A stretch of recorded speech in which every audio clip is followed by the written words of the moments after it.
And welcome back, guys. And this is Mikeratto. And for today, we're going to talk about heel versus face CM Punk. You voted this in the polls, which I give you my content, and I hope you all participate in the next poll that I will give for both what ifs and for face versus heel series. So a lot of episodes will actually base on your votes. And I hope all of you vote in the community tab of our channel, which I will give some list of episodes, or you can actually recommend an episode for us to tackle in the near future, a possible what if or a heel versus face episode. So here we go. Since the format of our heel versus face series actually focus on their WWE careers, we won't mention any of their indie careers, which means from his run from his debut in indie wrestling up to 2005 and his OVW run won't be mentioned. So I apologize for that we won't mention any of their indie runs. So, well, here we go. In 2006, he debuted as a babyface. Well, he was a babyface, he actually was in the ECW brand.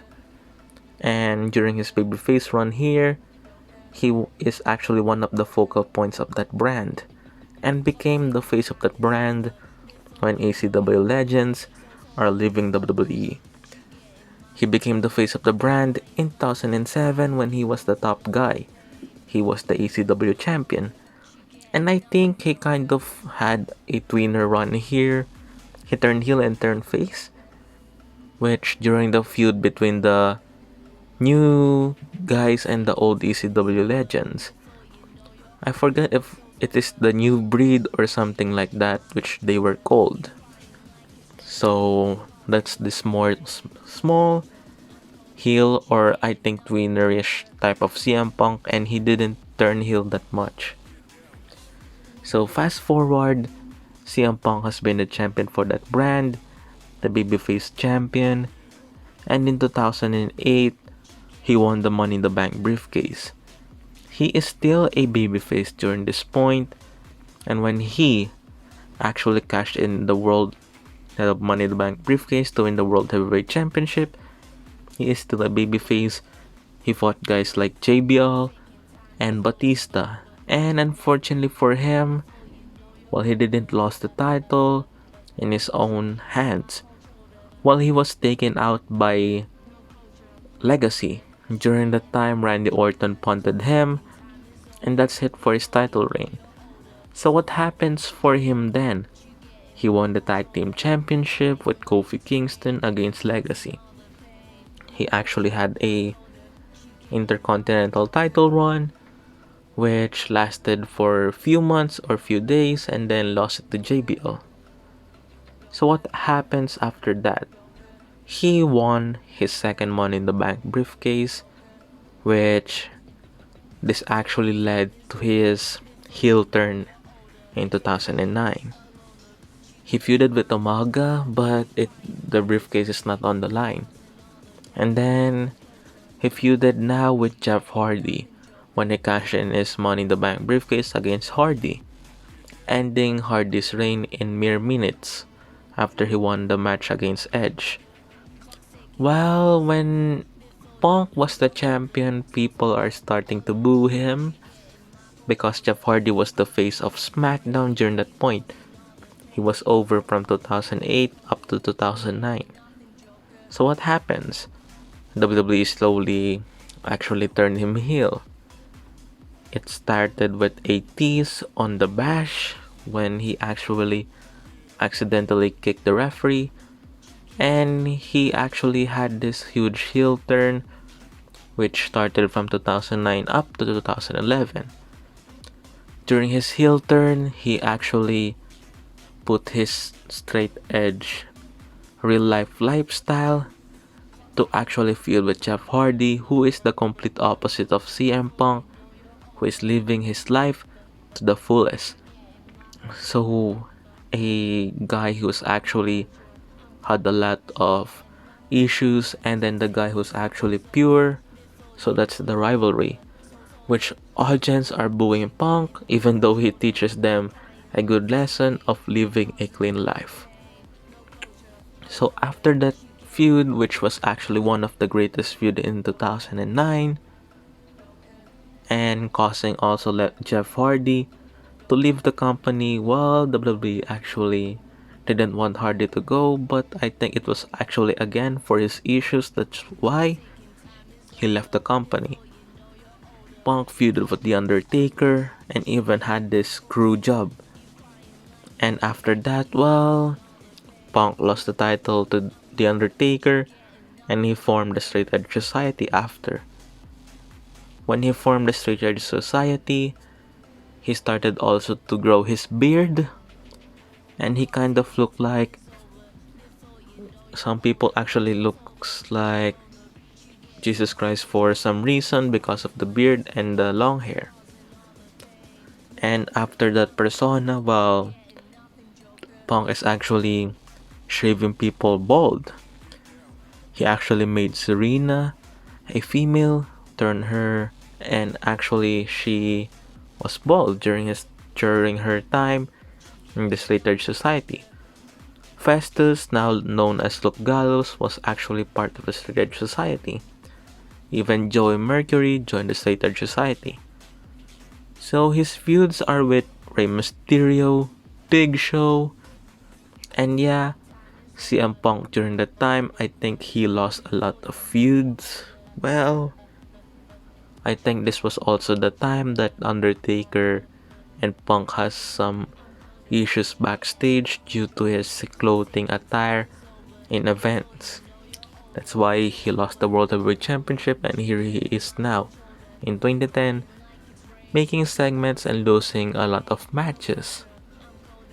So for that, Punk is actually creating the straight edge gimmick, which a lot of people pledged to him, and then he turned them bald, and then yeah, those are the segments for 2010.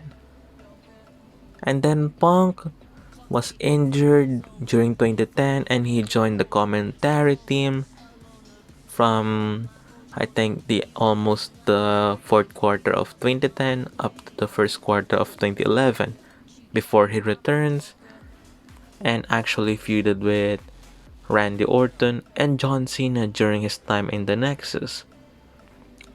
And during his time in the Nexus, well, Randy Orton has been punting all of his members and they feuded at WrestleMania, which ended in a memorable RKO during the diving clothesline of Punk, and then it was catch into the RKO. After his feud with Randy Orton, well, he feuded again with Rey Mysterio for a short time, and then after that, it is a slow ascent for him to go for the WWE Championship, which he won a triple threat match to gain for the number one contendership, and then Punk wins the WWE title. And after that, WWE actually turned him face because of the crowd reaction, though he is still acting heelish during this time. While people preferred Punk over Cena because of his pipe bomb promo. So what happens then? Punk was also one of the guys who actually paved for a new era during this time, though. During this pipe bomb, a lot of indie wrestlers are also recognized slowly by the WWE. And also the fans because the promo actually mentions a lot of companies that aren't WWE. So during this time, well, Punk was the champion and then this SummerSlam, Alberto Del Rio cashes in. Punk feuded with Kevin Nash and Triple H. Punk never had a one-on-one match between Kevin Nash and instead got Triple H at a match, which Triple H won. After that, well, Punk again feuded for the WWE Championship, which he won. And then the 434 title day happened. Feuded with the guys like Dolph Ziggler, Chris Jericho, Daniel Bryan, and then turning heel. First time in a year, he was actually babyface and then he turned heel in 2012. So after Punk turned heel on Raw 1000, Punk feuded with John Cena, Big Show, Ryback, and The Rock.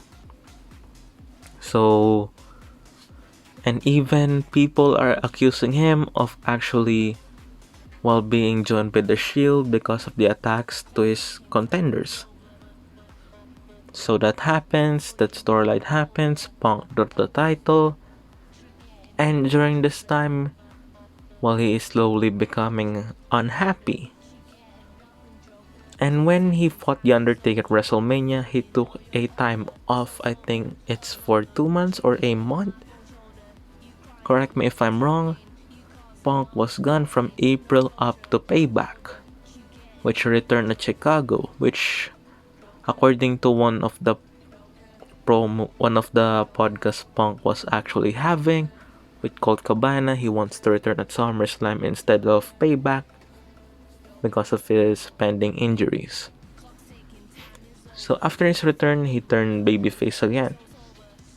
And then after Punk turned babyface, he feuded again with Chris Jericho for a one match, feuded with Paul Heyman, Ryback, Brock Lesnar, Curtis Axel.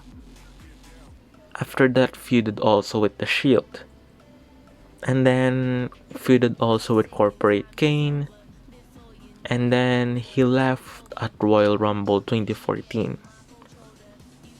So that's it for his WWE career. And he left and people are asking, is this a work? Is this real? 6 years later, we all move on from that, though there's comments that we want Punk back. But it's for the guy's decision to actually come back or not, because he's actually enjoying life as for now. So in his heel versus face run, which do I actually prefer? Well, it's hard to decide for Punk's character, just like the others that I actually had a 50-50 on. When he was a babyface, he has a connection with the crowd. If he's a heel, he can actually make arena boo against him. Though in his 2012 heel run, people are actually cheering him by that point because they appreciated his heel run. And Punk during his feud with Ryback, that's the only time that he actually gathered full heat during his second heel run in the WWE, which was 2012. In 2009, he gathered so much heat in every arena. So what do I prefer? Both of their runs. Because Punk knows how to play with the crowd and how to make them respond to his preferred reaction when he comes to the ring. So that's it for this episode. It is short because, we talk about 8 years of his career. And if you think about it, during those 8 years, he accomplished a lot of stuff in the WWE. There's only a little bit of stuff. There's a lot of stuff that he accomplished and a lot of stuff that he didn't accomplish. Stuffs like winning the King of the Ring, or the Royal Rumble, or main eventing WrestleMania. I think those are the things that he didn't accomplish, and also winning the US title. So that's it for today. I hope you all enjoyed this episode, and this is again Mikeratto, and subscribe to my channel, and I apologize if I don't have any intros and again an outro for my videos because I'm trying to create one. Thank you for watching and have a good day. Peace. Again, subscribe, like, share, and comment down below. And also, I'm putting up again polls for you to vote for our next episode and all of our series. And also, I'm actually less doing the Titan runs to focus on this series and also the What If series. So thank you and have a good day.